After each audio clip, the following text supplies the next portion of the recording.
They were soldiers unlike any others, before or since. Their nation was an armed camp. They knew no trade but war. In 480 BC, at a place called Thermopylae, they met an army 100 times their size and stood their ground. For them, the trumpets never called retreat. Their name has become a synonym for hardship willingly endured and death stoically faced.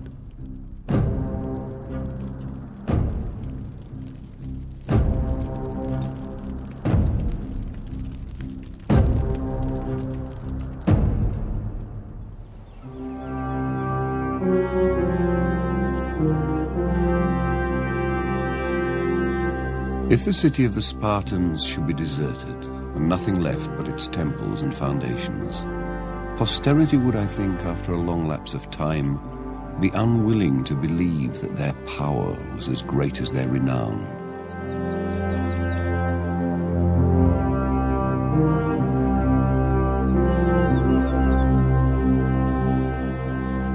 There are few monuments left to the mightiest state in ancient Greece. For the Spartans were defended not by walls, but by their warriors. A city well fortified, surrounded by brave men, and not by bricks.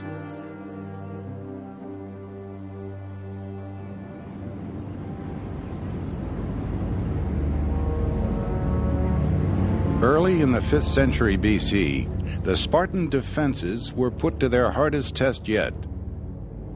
The Persian king Xerxes, who ruled the greatest empire in the world, schemed to make it greater still by conquering the city-states of Greece. Invaders had long been drawn to the fertile valley of the Spartans, just as the Spartans themselves were centuries before. They were shielded, however, by their mountains and the sea.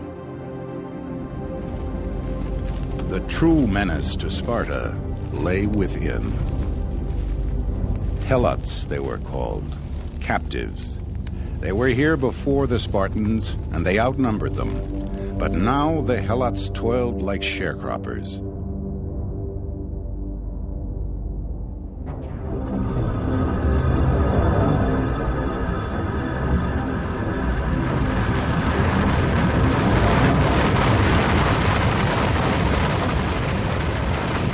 When a terrible earthquake shook Sparta, the Helots rose up. The revolt took several years to quash.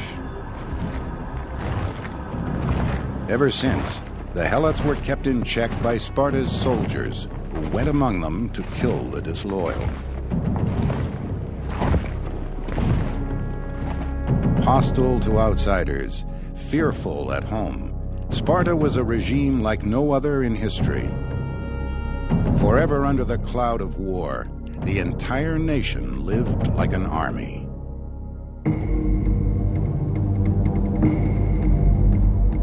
We have been superior to all the Greeks, not because of the size of our city, nor the numbers of our men, but because the constitution we have established is like a military camp, well administered and rendering willing obedience to its officers.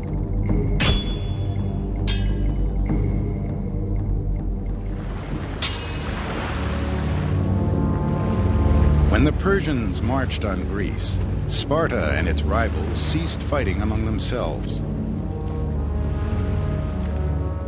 A small force, including 300 Spartans, was dispatched to hold off the Persians while the city-states organized. Among them, a warrior named Aristodemus. Like the others, he had prepared all his life for war, beginning at birth.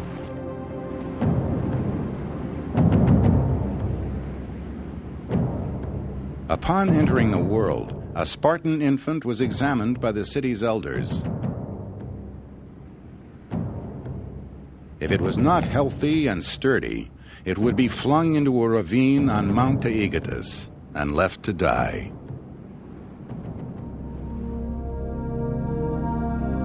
Surviving his first trial, Aristodemus was bathed not in water but wine to steel his constitution. Then he was handed over to a slave nurse. He would not be coddled. He was fed plain food and taught not to fear the dark or being alone. At 7, Aristodemus was enrolled in the state school, the Agoge. His life was now devoted to war.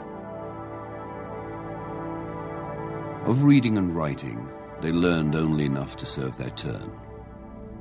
All the rest of their training was calculated to make them obey commands well, endure hardships, and conquer in battle. The young Aristodemus was forbidden underclothes and shoes. Instead, he received a single cloak to last the whole year. During exercise, he went barefoot and naked. He was given no bed. He had to make his own from coarse rushes, plucked and twisted by hand. His diet was deliberately poor. To supplement it, he was encouraged to steal food, for someday his life might depend on living off the land. But if caught, he was beaten, first by the owner he had stolen from, then by his tutor for getting caught.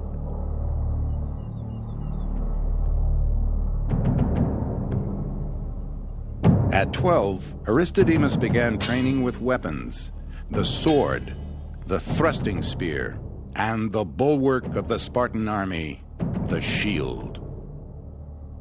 It was a simple metal disc hammered over a wooden core. The warrior passed his left arm through a loop to a grip on the rim. A line of soldiers so protected formed a phalanx, a wall of shields, where the right side of each man was protected by the shield of the man beside him. So important was it that warriors were told to come back with their shields or on them.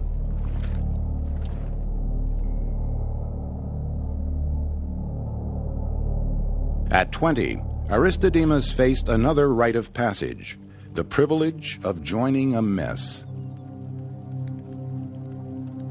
The messmates contributed monthly a bushel of barley meal, 8 gallons of wine, 5 pounds of cheese, 2.5 pounds of figs, and a very small amount of money for such relishes as flesh and fish.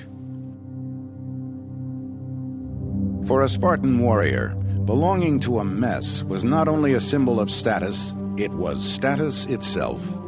A man without a mess was like a soldier without an army. Still, the mess itself was as austere as the Spartans. A visiting foreigner thought the food so bad that he is said to have remarked, "Now I know why the Spartans do not fear death."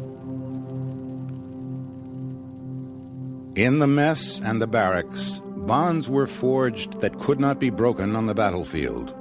Training together, eating together, sleeping together, comrades became friends and lovers. No greater glory could a man seek than to die in battle for the one he loved. Aristodemus could now also take a wife, but marriage would not change his routine. After supping at his public mess table as usual, he slipped stealthily into the room where his bride lay, loosed her virgin's robe, and bore her in his arms to the marriage bed.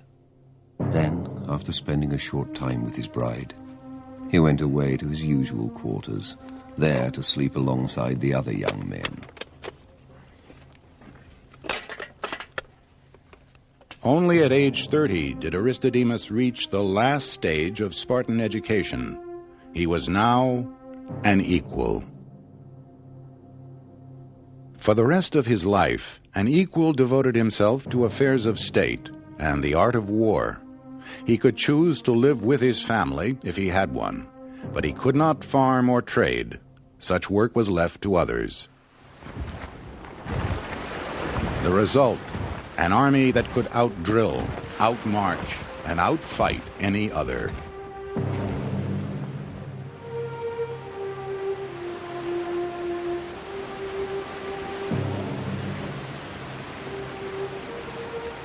Thermopylae means gates of heat. Here, where the mountains reared up from the shore, a hot sulfur spring flowed. In time, the sea would ebb and expose a plain nearly a mile across. In the days of Aristodemus, Thermopylae was a narrow pass, wide enough for only a single cart. Through this bottleneck, Xerxes would have to march. It was blocked by the Spartans.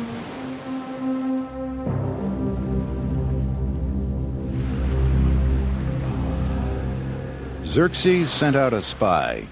All he discovered was the Spartans scorned for their enemy and for death. They stood in the open, conspicuous in their red cloaks and confident in their arms. There he saw some of the men at exercise and others combing their hair. Marveling at the sight, he rode back, unmolested, none pursuing him or even paying him any attention. When Xerxes heard, he could not comprehend the truth, that the Spartans were preparing to the best of their power to kill or be killed.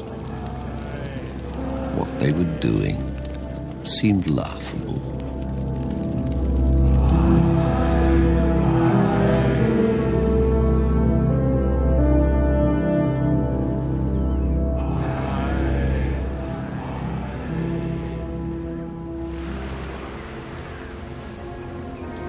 Xerxes commanded a huge army, 200,000 strong.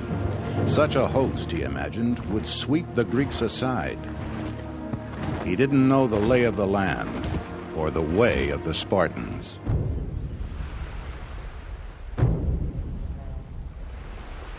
They could not outdrill and outmarch their foes, they could outmaneuver them.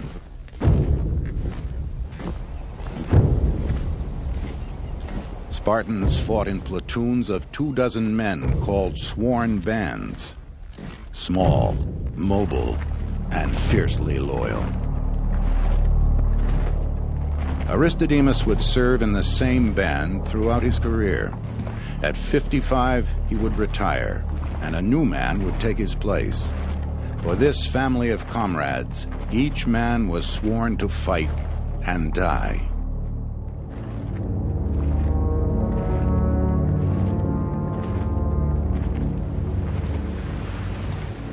Girding for battle, Aristodemus armored his torso with a bronze cuirass. His shins were guarded by bronze greaves. Strapped to his waist, an iron sword with a curved blade, wider near the tip, where it pierced flesh. Their heads were better protected than most warriors by a crested bronze helmet that exposed only the eyes. Beneath it, their long hair spilled out, a privilege of veterans and a sign of prowess.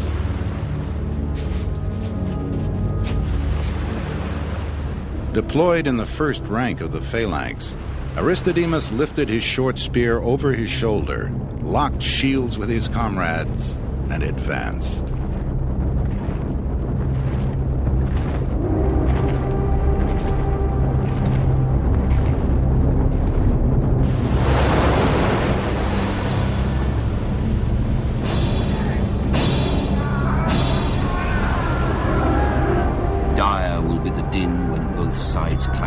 Shield against rounded shield, and awful shrieks as they fall upon one another, piercing men's breasts with the spear.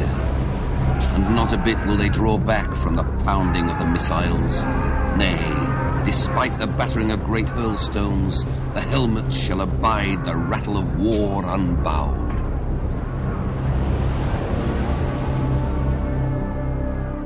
In the narrow pass of Thermopylae, the Persians lost their great advantage in numbers.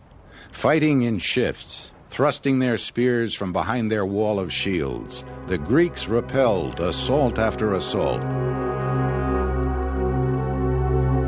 Enraged, Xerxes sent in his elite infantry, the Immortals.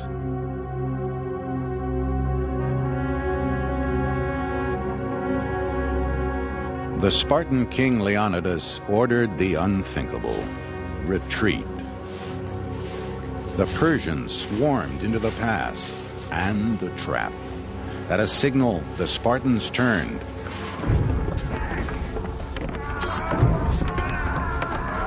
Against the spears of the Spartan phalanx, the Immortals proved as weak as their flesh. For 2 days, the huge Persian army was held at bay. Then its luck turned. A farmer revealed a path through the mountains. Part of Xerxes' army poured through it and emerged behind the Greeks. The position of Leonidas was now hopeless. He ordered his Greek allies to retreat. With his 300 Spartans, he would stand at Thermopylae against the entire Persian army and hold them off for as long as possible. In admiration, 700 troops of the city-state Thespiae stayed to fight alongside the Spartans. After the second day of battle, Aristodemus and another Spartan, Eurytus, had taken ill. Leonidas had ordered them to rest, but now the Persians were closing in. Eurytus called for his armor and put it on. But Aristodemus's heart failed him, and he stayed behind.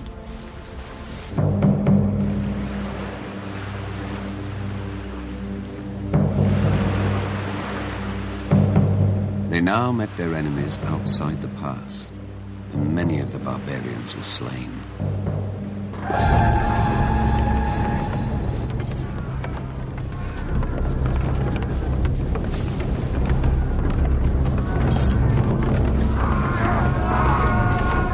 Many were thrust into the sea and there drowned, and more by far were trodden down bodily by each other, none regarding who it was that perished.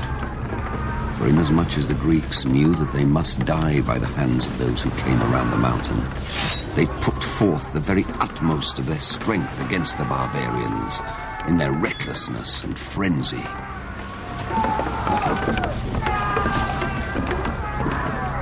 In the thick of battle, King Leonidas fell. The fiercest fighting now took place for his body.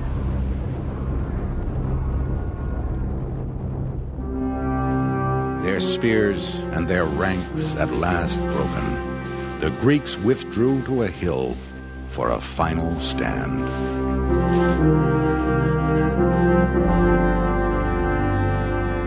In that place they defended themselves with their swords, as many as still had such, and with their fists and teeth, till the barbarians overwhelmed them with missiles.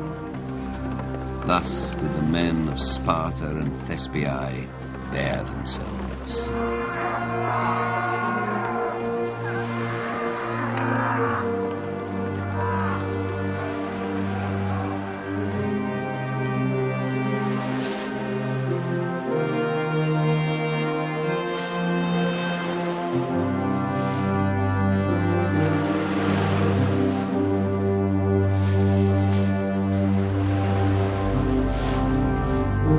All but 2 of the Spartans lay slain.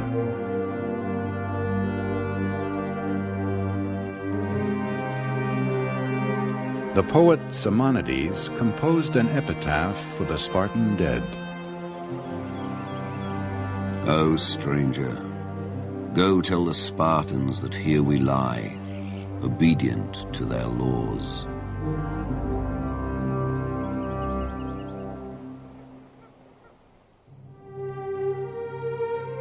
One warrior did not lie there, Aristodemus.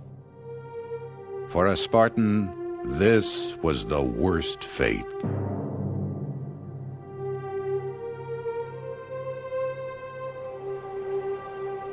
When Aristodemus returned to Sparta, he was dishonored.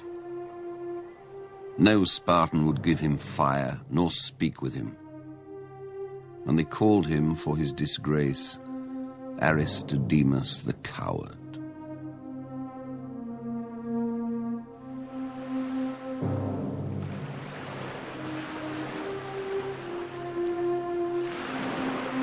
The time bought by the Spartans was well spent.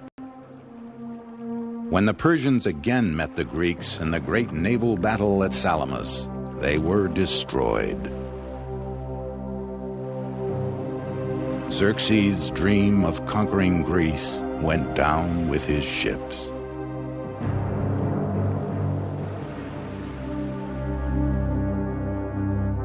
Aristodemus was a broken man.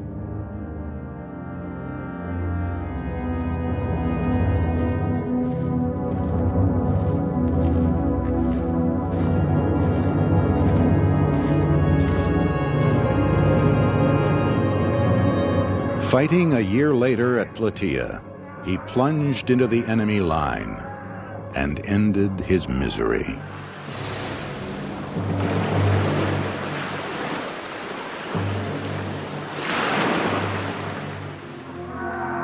For the next century, Sparta was the most powerful state in all Greece.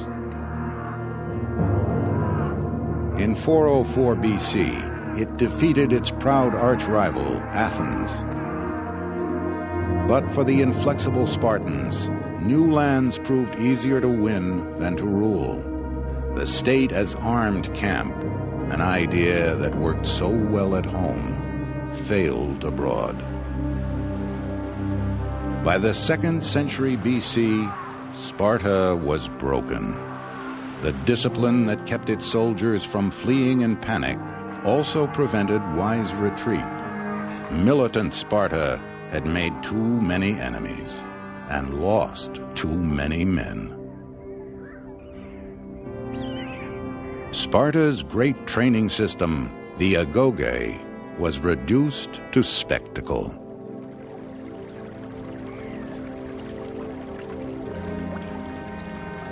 The boys in Sparta are lashed with whips during the entire day at the altar of Artemis or Thea, frequently to the point of death. And they bravely endure this, cheerful and proud, vying for the supremacy as to which could endure being beaten for the longer time and the greater number of blows. The one who is victorious is held high in repute.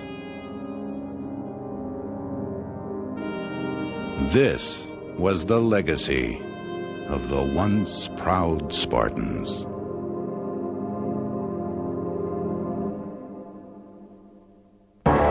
Morset vita duello, conflixerent mirando, lux vitae mortuus regnat futur.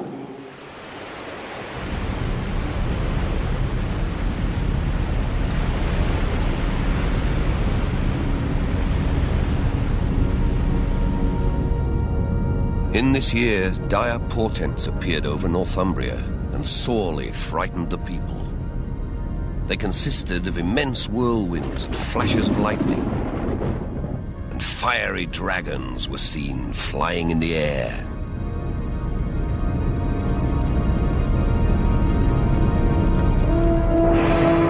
A scribe records that in the year 793, marauders from the north crossed the sea to England and shattered the peace.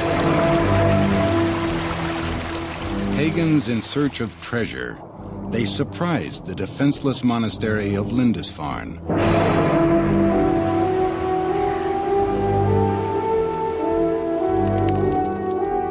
For Christian Europe, the blackest hour of the Dark Ages was about to strike.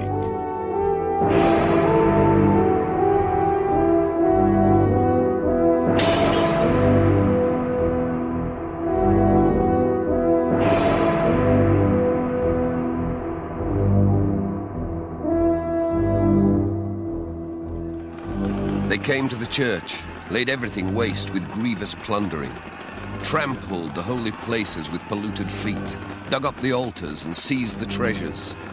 They killed some of the brothers, some they took away with them in fetters, and some they drowned in the sea.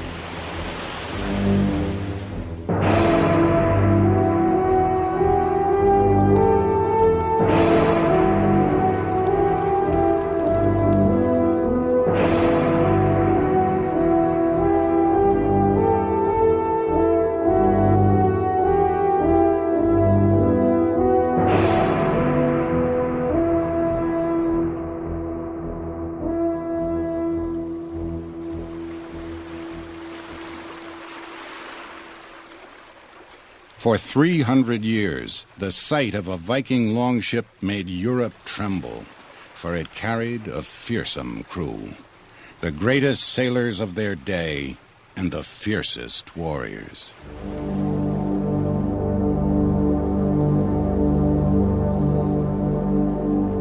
From the lands now called Norway, Sweden, and Denmark, young men sought their fortune at sea. Some went in peace to settle new lands, some went to trade, some to plunder.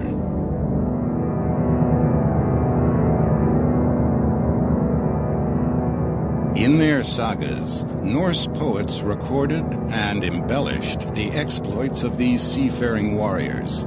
Men like Olaf the Stout, Ivar the Boneless, Eric Bloodaxe, and Thorfinn the Skull Splitter. And an especially cruel Viking called Egil Skallagrimsson, whose exploits have been handed down across 1,000 years.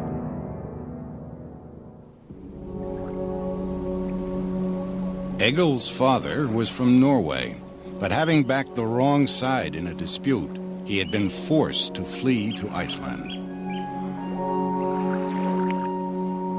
There was plenty of driftwood to be had, so Egil's father built and ran a farm, from where his men went out fishing and seal hunting and collecting the eggs of wildfowl.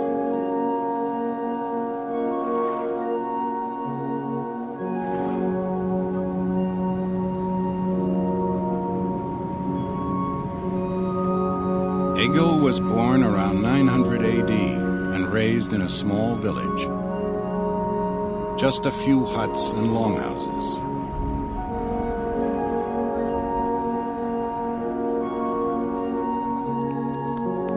With his family, he lived in 1 or 2 windowless rooms, the air hazy with smoke, the walls blackened with soot.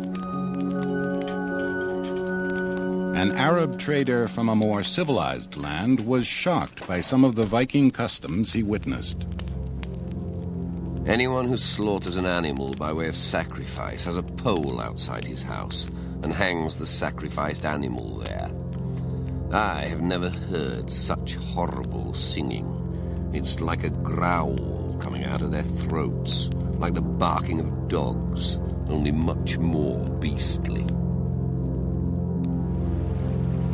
If a weak child is born there, it's thrown into the sea to save bringing it up. Egil was by no means a weak child.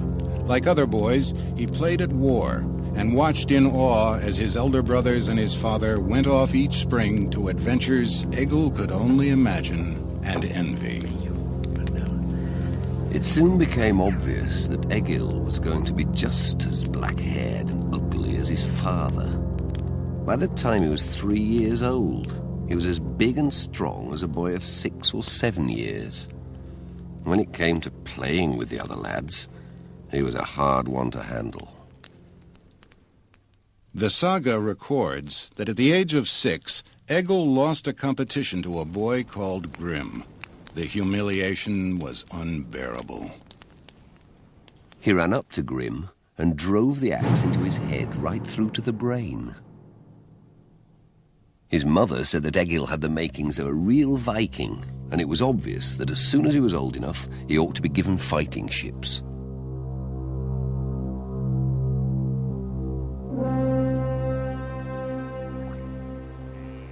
In Egil's time, Christianity had not yet worked its way up the fjords of the Norse lands. The Vikings still worshipped a pantheon of gods. Thor rode with the thunder in the sky, and Freya brought fertility to the land. These deities would prove immortal in the form of Thursday and Friday.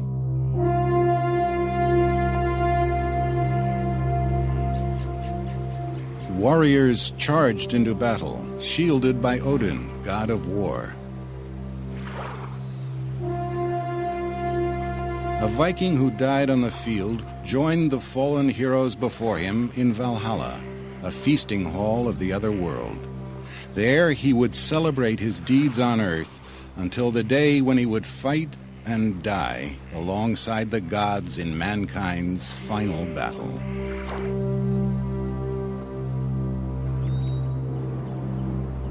His destiny already ordained, Egil spent his childhood wrestling, dueling, and hunting, perfecting the makings of a real Viking.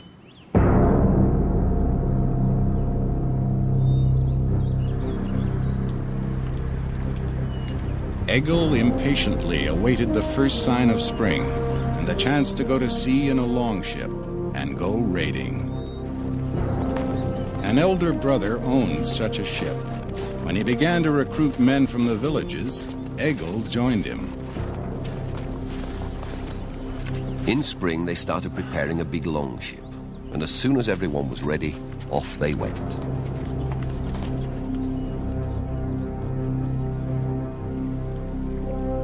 The skill of every warrior would be tested anew in the months at sea. Young Egil himself was embarking on a voyage that would change his life. The word Viking means men of the inlet. As boat builders, these men were unrivaled.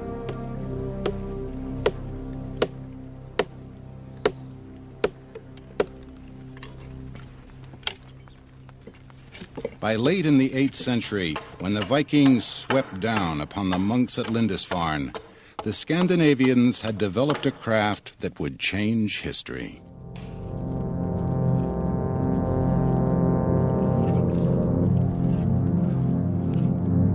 Whether 60 feet long or 120, a warship's keel was carved from the stout trunk of a single oak.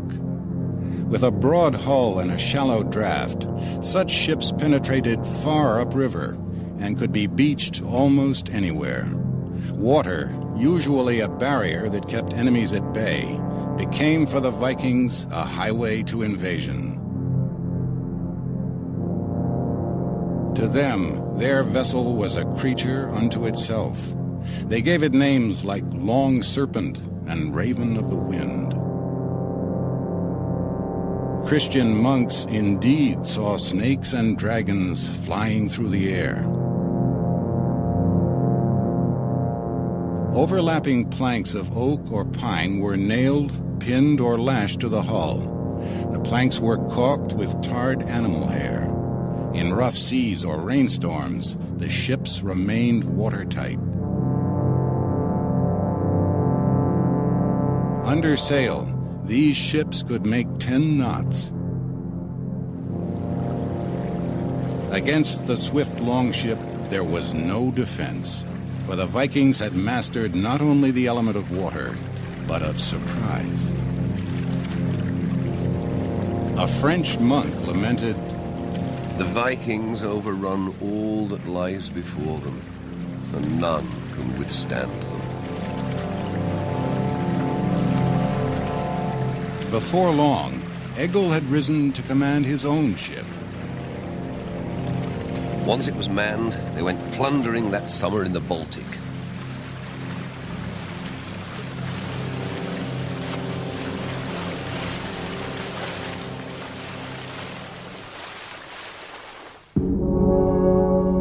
During long stretches at sea, Egil and his crew would pass the time playing board games, such as Capture the King. In their sea chests, the men also carried a number of personal items, not the least their combs. English women appreciated the Nordic men because they combed their hair, washed every Saturday, and changed clothes often.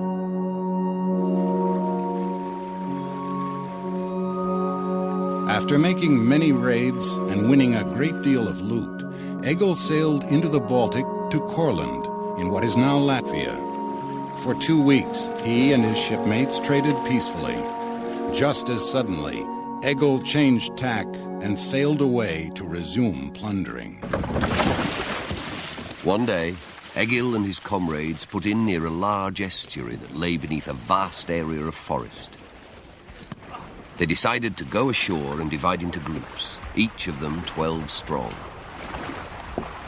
The men took up their weapons and headed inland.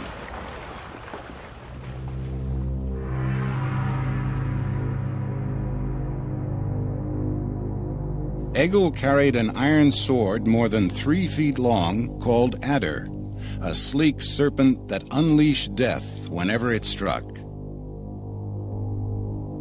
It was light enough to wield in one hand, but strong enough that it would not shatter against a shield.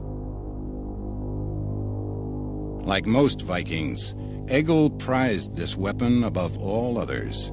Some swords were thought magical, made by dwarves, or bestowed by Odin, god of war. In poetry, the blade was celebrated as the fire of battle and the lightning flash of blood. The poorer members of Egil's crew carried a short battle axe, simple but deadly. He swung his axe and crashed down on Thrain's head, splitting it down to the jaws and spilling his back teeth onto the ice.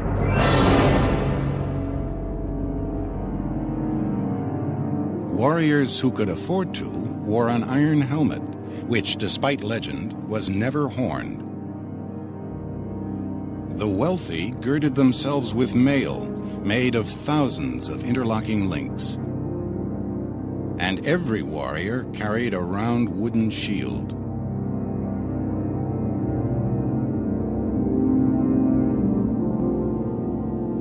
The most feared Vikings, even amongst their own comrades, were the legendary berserkers, or bearskins. Named for the bear or wolf skins they wore, these men were endowed with gifts from the gods, powers thought to blunt swords and stop the flight of javelins. From these fanatical warriors, we have the word berserk.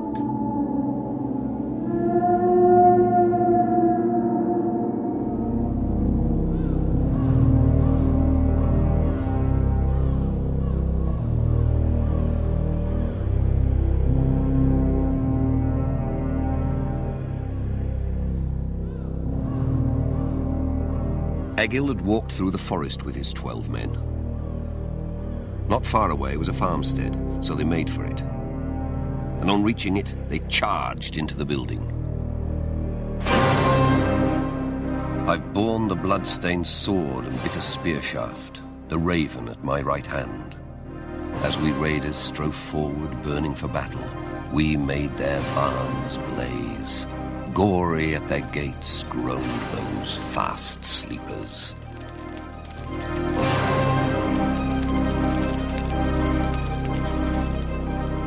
The slumbering farmers were killed in their beds, their possessions looted. Each man gathered his own load and carried it out. Egil picked up a big jewel case, and with that under his arm, he went with his men towards the wood.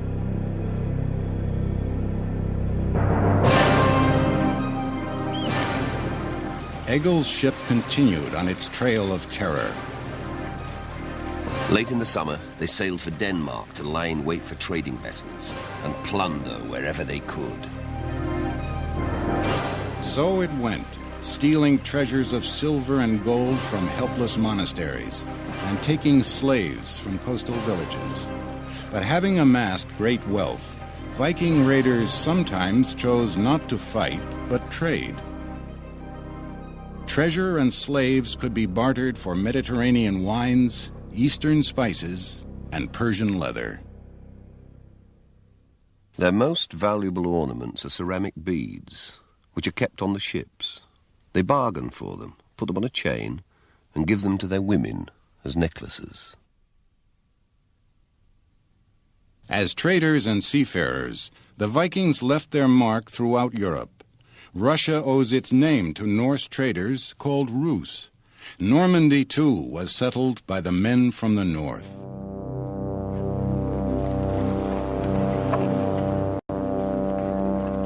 Settlements abroad grew. Vikings brought their families from across the sea and created towns like Kiev and Dublin.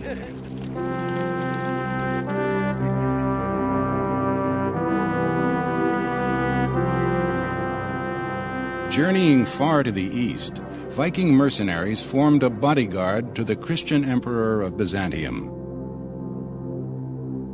Inside the Hagia Sophia Mosque in Istanbul, a bit of graffiti proclaims, "Halfdan was here."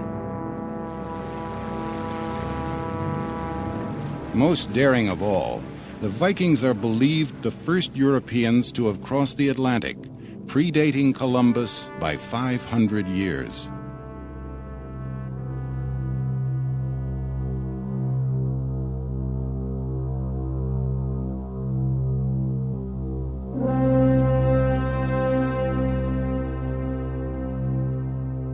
For Egil, the spoils of battle were plenty: silver, gold, and slaves. But rather than savoring his plunder, he was lured back to sea by the thrill of the raid.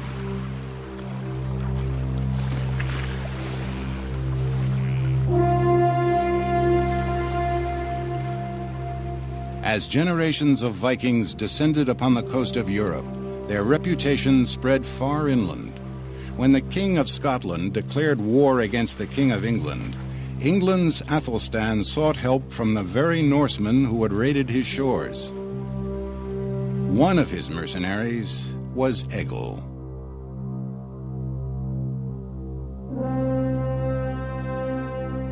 Because England was a Christian country, Egil first had to be baptized. Then, with 360 fellow Vikings under his command, he joined the English king. Athelstan challenged his opponent to a pitched battle. It was the custom in those days that once a field of battle had been declared for a king, he could not honorably wage war until the battle had been fought. At the appointed time, both armies engaged. Egil marched ahead, urging them forward and brandishing the sword adder, striding in front and hewing men down left and right. He led the men into the thick of the battle, pressing forward. Egil recorded such battles in poetry. The warlord weaves his web of fear. Each man receives his fated share.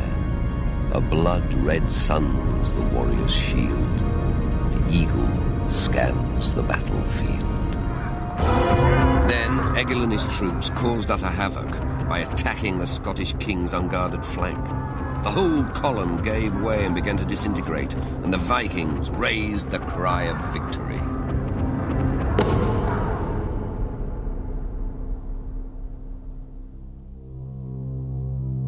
Toward the end of Egil's life, the Vikings once more came to England. Not in a single longship, but in fleets of almost 100. Not to aid the king, but to conquer his lands.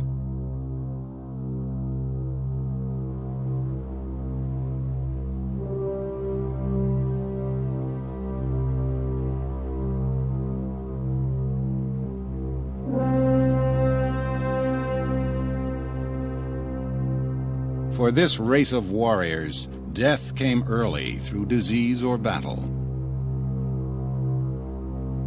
The warrior would be buried with his weapons and perhaps a prize horse or a favored slave girl.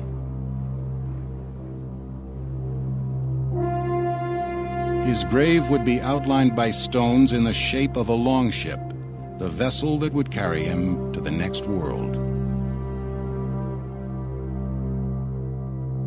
A few might be honored with a monument alongside a footpath. Large stones, marked with inscriptions, would proclaim their deeds.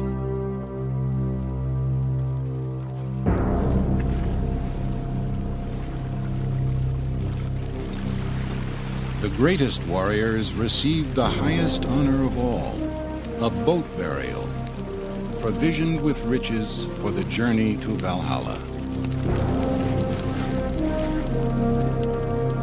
For Egil, death came slowly.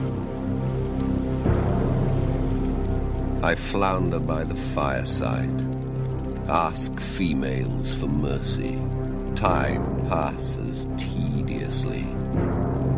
I tarry here alone, an old, senile elder.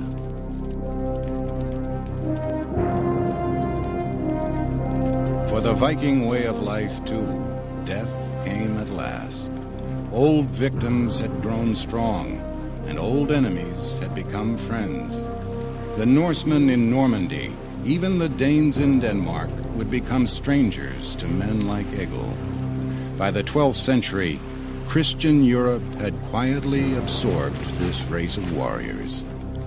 With the passing of the Vikings, no more would dragons be seen flying in the sky. No more would good Christians have need to whisper their prayer of 300 years. From the fury of the Northmen, good Lord, deliver us.